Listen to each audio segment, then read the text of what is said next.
তো বন্ধুরা, কড়াই গরম হয়ে গেছে, কড়াইতে তেল দিয়ে দিয়েছি।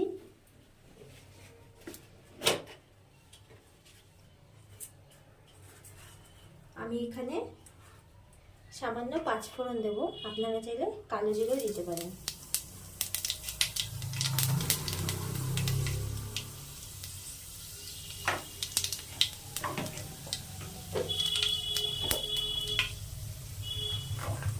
এবার যে সবজিটার কথা বলছিলাম, দেখেন এখানে আমি আলু, মটরশুঁটি, টমেটো, গাজর আর কাঁচা লঙ্কা একবারে কেটে নিয়ে নিয়েছি। তো এটা আমি এখন এর মধ্যে দিয়ে দেবো।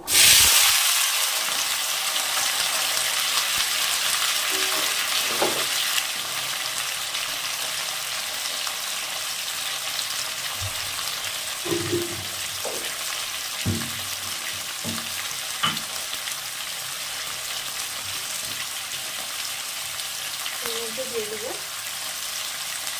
হলুদ,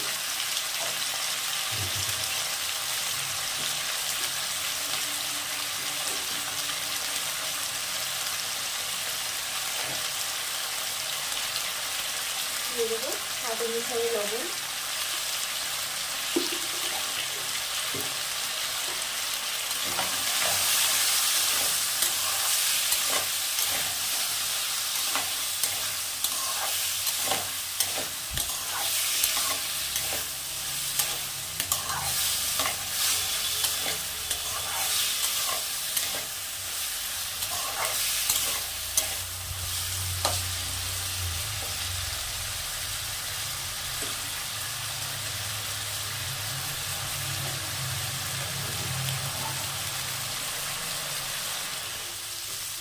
তো বন্ধুরা, আমি এখানে হাত দিয়েই ছিঁড়ে ছিঁড়ে এর উপরে একটু ধনে পাতা দিয়ে দিচ্ছি।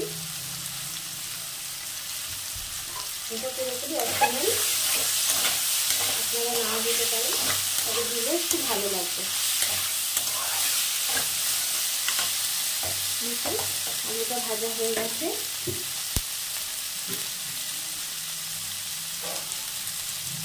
এবার আমি এর মধ্যে জল দিয়ে দেবো।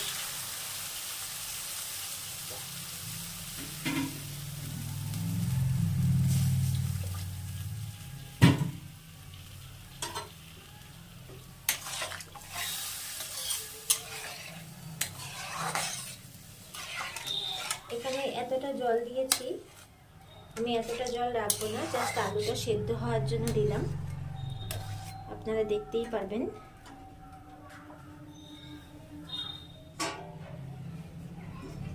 এবার আমি এটা 5 মিনিটের মতো ঢেকে দেবো, মিডিয়াম টু হাই ফ্লেমে।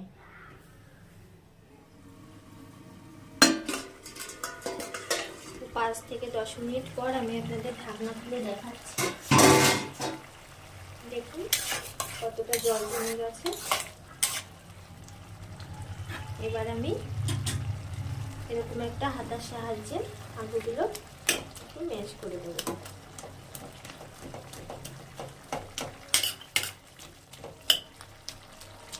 যদি দেখাচ্ছি, গাজরও এখানে সেদ্ধ হয়ে গেছে।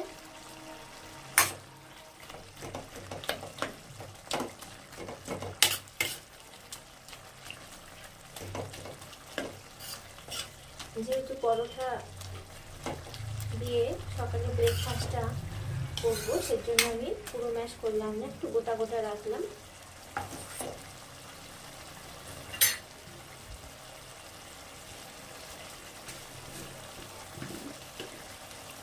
এবার আমি এর মধ্যে স্বাদ অনুসারে একটু চিনি দিয়ে দেবো, যাতে স্বাদটা সুন্দর হয়।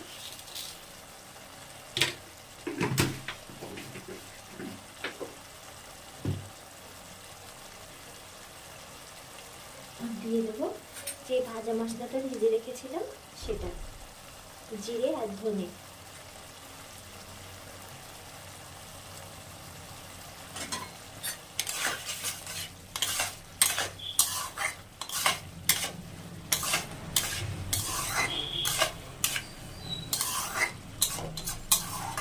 ব্যাস হয়ে গেছে, আমি আপনাদের নামিয়ে পরিবেশন করে দেখাচ্ছি।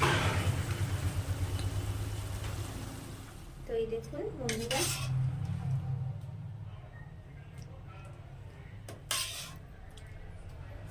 তাহলে কিছু সবজি দিয়ে সকালবেলা একটা স্পেশাল ভাজা মশলা দিয়ে আপনাদের একটা আলুর তরকারি করে দেখালাম। সকালবেলা গরম গরম পরোটা, রুটি কিংবা লুচির সাথে পরিবেশন করুন।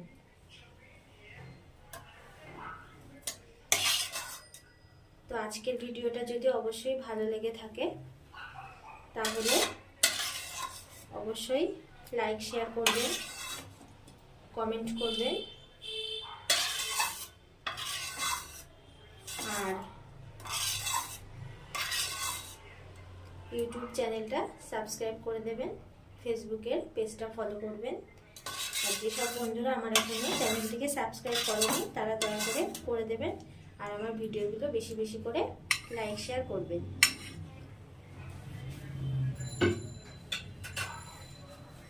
তো দেখুন, রুটি পরোটা দিয়ে খাওয়ার জন্য একদম গরম গরম মশলা আলুর তরকারি রেডি। তো এইভাবে আপনারা করে খাবেন, আশা করি ভালোই লাগবে। যদি খেয়ে থাকেন তাহলে আমাকে কমেন্ট করে জানাবেন। তো ভিডিওটা এখানেই শেষ করছি। সবাই ভালো থাকবেন, সুস্থ থাকবেন।